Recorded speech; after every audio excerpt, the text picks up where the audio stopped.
Frá mér til mín eftir 10 ár.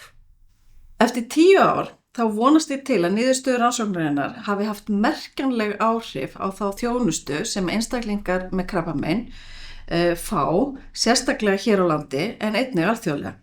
Eftir 10 ár vonast ég til þess að meðferðið verði orðna enn marksæknari og að við getum betur fundið hvaða meðferð er réttust fyrir hvert sjúkling fyrir sig, þannig að meðferðið verða einstaklingsmiðaðri en þær eru í dag, óháð því hvort brjóstakrabbameinið er á læknanlegu eða langvinnu stigi.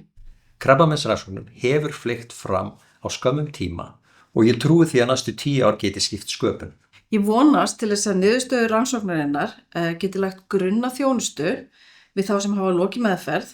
Ég vona líka að niðurstöðurnar hafi varpað nýju ljósi á það hvað einkenni þá sem er í aukinni hættu að þurfa að takast á við langvinn og síðkomin áhrif.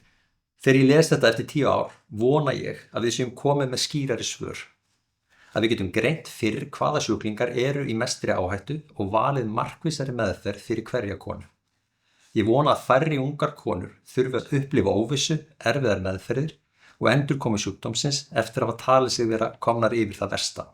Mikla framfarir hafa átt sér stað í greiningu og meðferð brjóstakrabbameina undanfarin 10 ár, en meðal verkefna á næstu 10 ára verður að finna leiðir til að greina brjóstakrabbameinið fyrr til að auka líkur á lækningu og auka frekar einstaklingsmiðaða meðferð og eftirlit. En fyrst og síðast vona ég að rannsóknin og niðurstöður hennar skili sér til þeirra sem að hafa fengið krabbamein og þurfa á þjónustu vegna þess að halda. Til Vísindasjóðs Krabbameinsfélagsins vill ég segja takk, án þessa stuðnings hefði ekki getað náð þessum árangri.